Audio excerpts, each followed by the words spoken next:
Thank you all for joining me today. My name is Rhonda Hoffman, and I'm the genealogy specialist with the Buffalo and Erie County Public Library. I work in a place called the Grosvenor Room, which is our special collections department, where we have genealogy, local history, maps, music scores, and rare books. The only time you'd ever have to make an appointment to come to the Grosvenor Room is if you wanted to view a rare book, and very few genealogical materials are rare book room items, but our catalog would tell you, our online catalog would tell you whether something was in the rare book room or not. We are open the rest of the hour. We're open the same hours as the rest of the library. So today's topic is finding Western New York land plots for the Holland Land Company. So the Holland Land Company was a group of Dutch investors that bought the land of Western New York, as well as other areas, including Central New York and some areas in Pennsylvania as well. Today, we'll be discussing the Western New York land. So that is the counties of Allegheny, Cattaraugus, Chautauqua, Erie, Genesee, Niagara, Orleans, and Wyoming County. So the property was bought in the 1790s, and the company began selling the land in November of 1800 after it was surveyed. So this is from the David Rumsey Map Collection, a great website if any of you have not seen it before. This is the Holland Land Company property in Western New York. And so they surveyed the land, and they instead of having town names, they sectioned off land into townships of about 6 square miles, and then the lots within each township were 320 acres. And they identified the towns by a township and range number. And this map shows you the township and ranges. So the township numbers, they do repeat, and they go across here. See how there are ones here? It's the combination of the township and range number that makes the towns unique. So here is all township 1s, 2s all the way across. You can keep going up all the way up to township 16 at the top. And then the range numbers, you'll see them across the bottom. So here they go from 1 to 15. So this is range 15. So all the way up here, that's all range 15. This is all 14, and so on until you get backwards to range 1. So this right here would be township 2, range 2. Township 4 right there, range 5. I don't know if you've ever done this with the David Rumsey maps, but some of them you can view in a georeferencer. So if you click here, it will overlay the map that you're looking at onto a modern day map. So you can see the area of land that we're talking about. And if we zoom in and see a little more detail, you can change the opacity right here using this lever. So you can see the town names like that.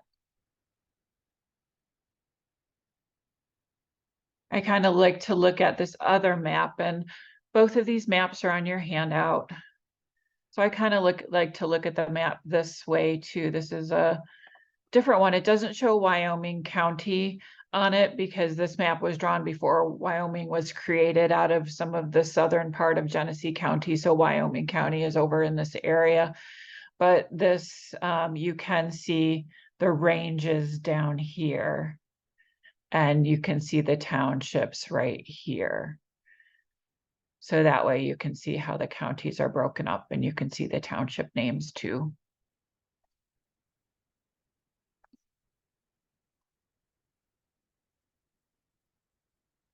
If you'd like a little more background to the Holland Land Company, we have this new digital project. It's called the Buffalo Neighborhoods Project. This is our digital collections page, and it's one of our featured collections at the top of the page. You can explore the exhibit. It's kind of like a Wikipedia page. It goes into the different Buffalo neighborhoods, but there is a section on the Holland Land Company. So you can read a little bit more about the Holland Land Company, and you can see some images. I think this one is neat to look at. It's an 1816 cabin that was built by William Scott.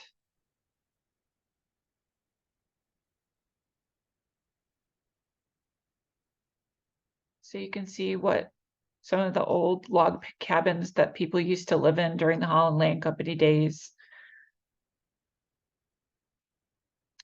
And there's also, this one's kind of fun to look at. It is a book by Erasmus Turner, and he has some depictions of what settlers, what their house would have looked like kind of starting out, and then over time, how it would develop. So this is kind of, once they built the cabin, this might be what it looked like.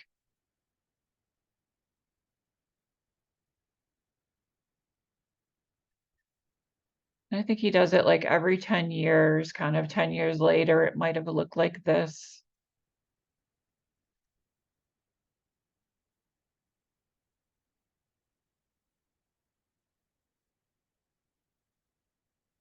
So you can see the property developing.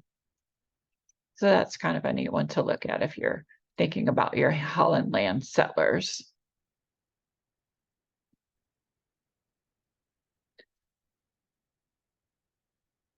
So if you want to find out if your ancestor purchased land from the company, a good place to go is in Ancestry.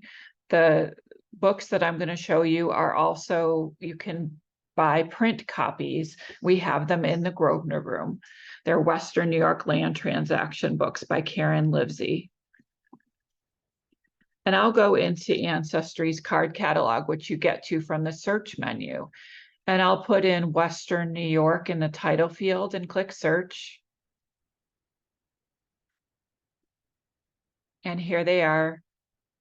So there's two different volumes, and you can see they cover from 1804 to 1824 and then 25 to 35. I'm going to open up the first book.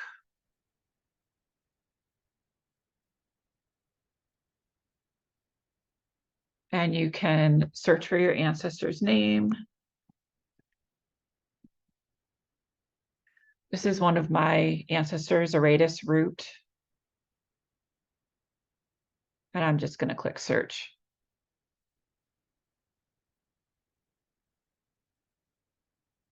So I got one hit.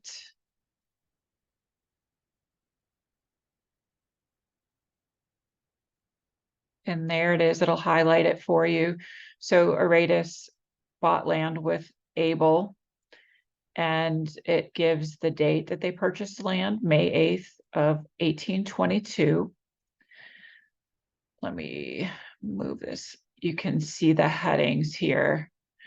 So 42 is the lot number. This number, this 00S, that's a section number, which not all properties have a section number, only some of them do, so there's not one here. And then the 06, that's for the township number. And then 10 is the range number, R. And then the next thing you want to write down is the ref number, which is 500, and the page number, 52. And with this information, we can get to the original books that have been digitized and put online on New York Heritage. Before we do that, I wanted to go back, and sometimes this index, I found it's not too forgiving when you try to keyword search for your ancestor. So if you have trouble, if you don't give up, if you do a keyword search and you don't find your ancestor, be sure to look in the print indexes. They are right here. So you can click on whatever letter of your ancestor's surname and look through page by page. So here's the surname Curtis, and then the first names, and then that's the page number in the book. So if that's page 21 and we go back, you can put in a page number.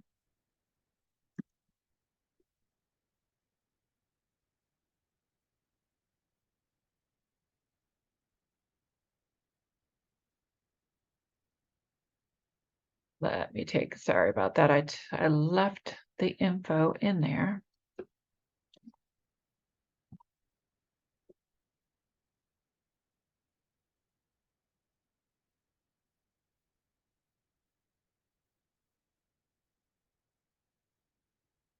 And I found that sometimes I think the computer read the page numbers wrong.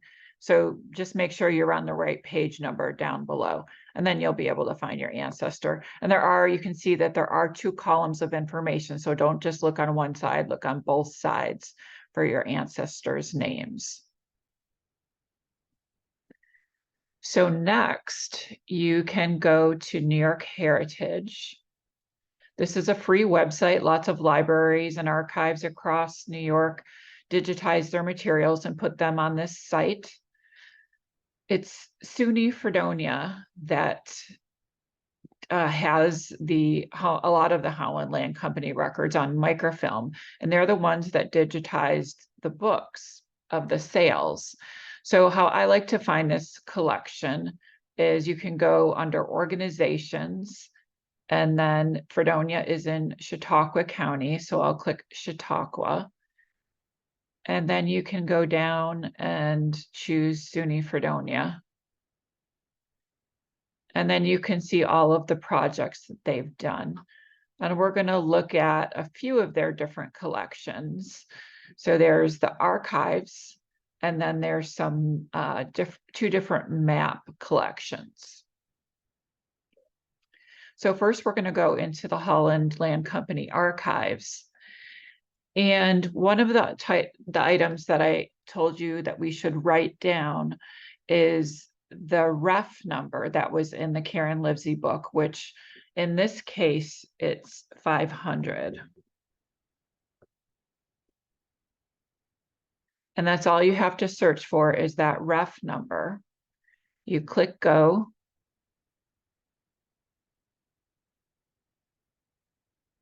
And when you look here, it calls the ref number document group number.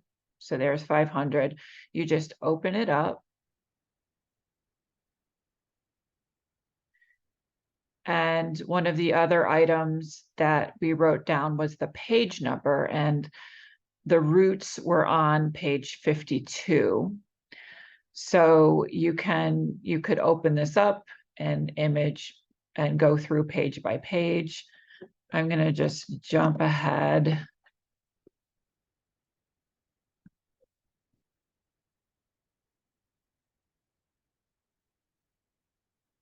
And then you can open it up. So page 51, page 52. And if we look over here, we see Abel and Aratus L. Root. So there they are. That's the right date that we saw in the Livesey book. And we can see some additional information here. So we saw that they bought lot 42, which you see here, but you also see that they bought the southeast part. So that's extra information, and that's important in trying to locate the land. And we also see that they bought about 86 acres of land. So this is something you want to write down. It might be helpful on some maps that I'm going to show you.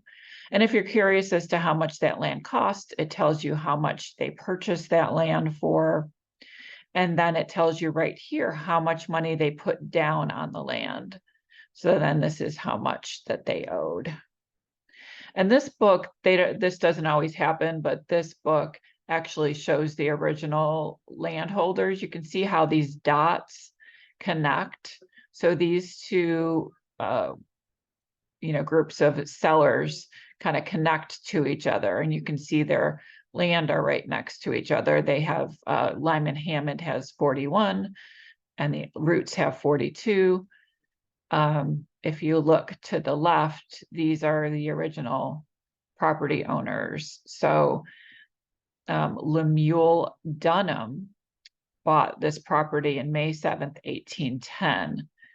So he owned both of those. And that's why they're linked together here.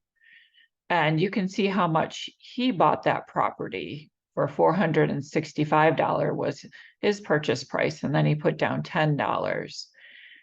And you can see that the price of that property went up to over $700 from $400 and something dollars. So then we've got the southeast part of lot 42. We've got 86 acres. And the next thing that I would do is close out of here. And then I'm going to go back to the SUNY Fredonia items. And next, we want to look at the Holland Land Company maps.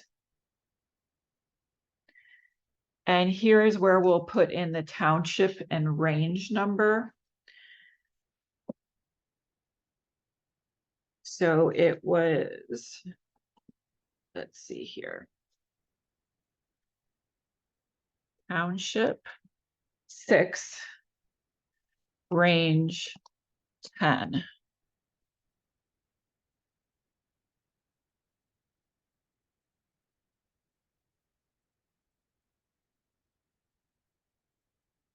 And there will be multiple maps. And some of them will show the full township. Some of them, you can see this one kind of only shows part of it.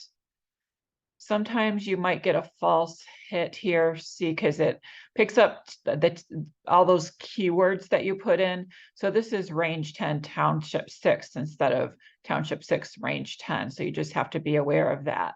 You want to look through all of those maps because some of them might have more details than others. I'm going to look at this bottom one here.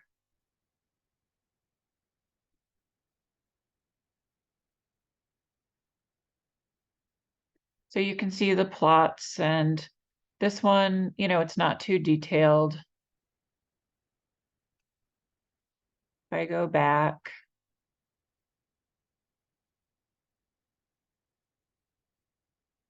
you click another one.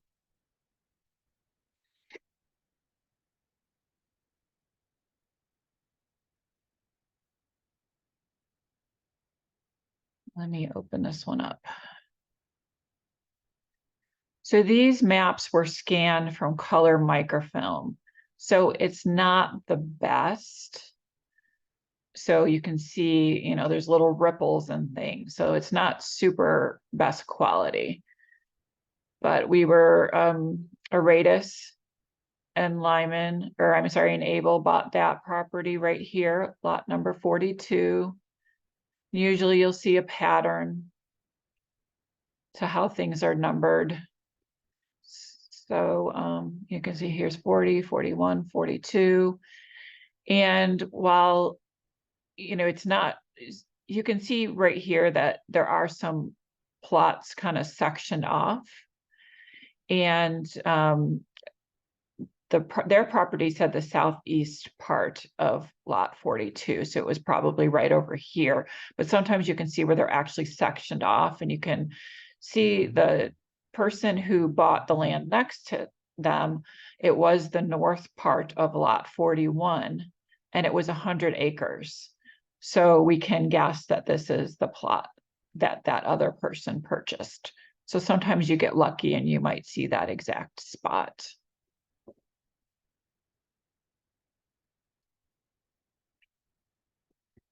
Another thing that you can do, we're going to go back again to look at the other collections. So one of the handouts is a listing of township and ranges, and it'll tell you the modern town name.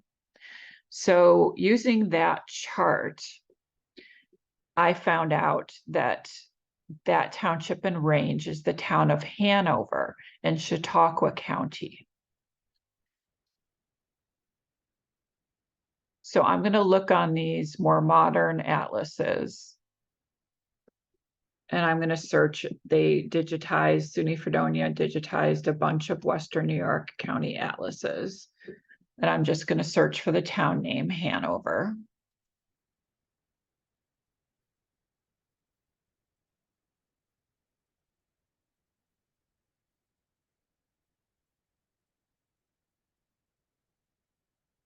This is the map I'd like to look through. It's 1867.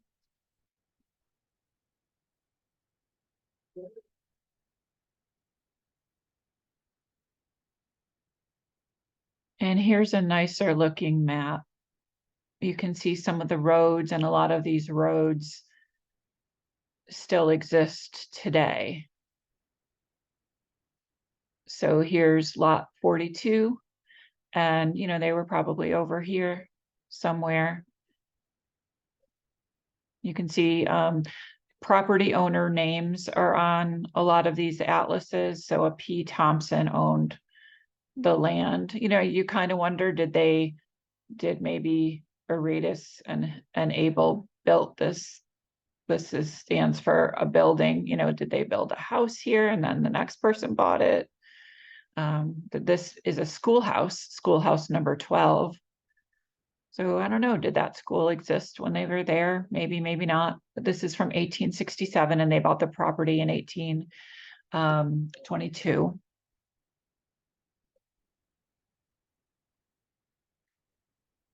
So I'm going to show you a couple different things. First, I'm going to stop my screen and share another screen.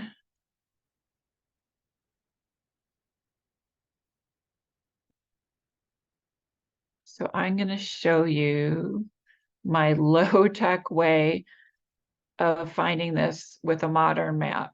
So what I did is I opened up two internet screens. So I looked modern day, where is Hanover? Here's the outline for the town of Hanover. And here's that 1867 Hanover map. And this is me just zooming in. So I zoomed in a little bit. I'm just trying to hone down exactly where lot 42 is, which is right here. You can see it's near Forestville. And I'm still zooming in. See, here's 42. See this road here, these roads? Look at this. I'm still zooming in. So we're zoomed in pretty far now. You can see those roads. So you want to look for those main roads to try to, get the right location. Sometimes they'll be near other things like lakes or creeks.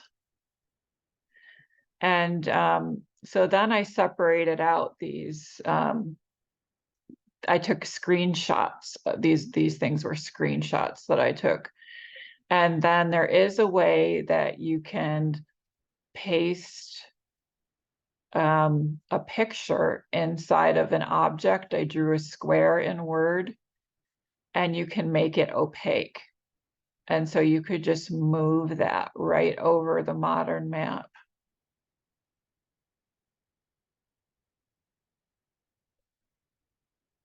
And you can see it lines up pretty well.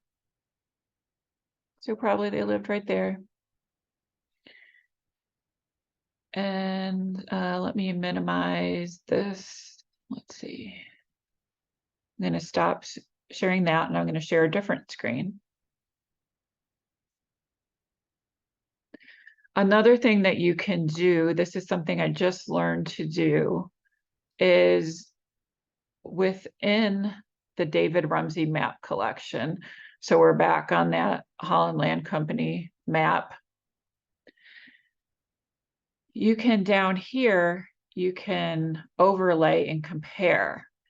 So I saved that map of Hanover. You have to have an account to do this. And let me just see here. I can go to my maps. I uploaded a map onto here. I'm going to select this map. And then I'm going to overlay and compare. When I first uploaded this map, what it does is it has you put little dots on the picture that helps you line up the different parts of this map. Let me see here.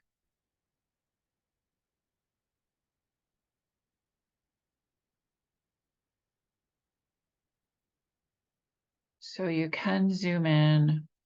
You can do that opacity again. So you can go back and forth between the modern and older map. Let me see if I can show you. Oh, okay, right here, I can edit. I just wanted to kind of show you what I had to do. When I first uploaded the map, it showed them side by side. And what you do is you just click somewhere that seems like a good reference point that still exists today. And if you click, it puts this little circle. And you can move that around the modern map to line it up. And if you do that, it'll put the point there. I'm just going to X out of that. But here are my different points, and they're on here too. So you can see that 6 here. And then once you've got points that you're happy with, I put several on here to try to line it up. Then you click overlay.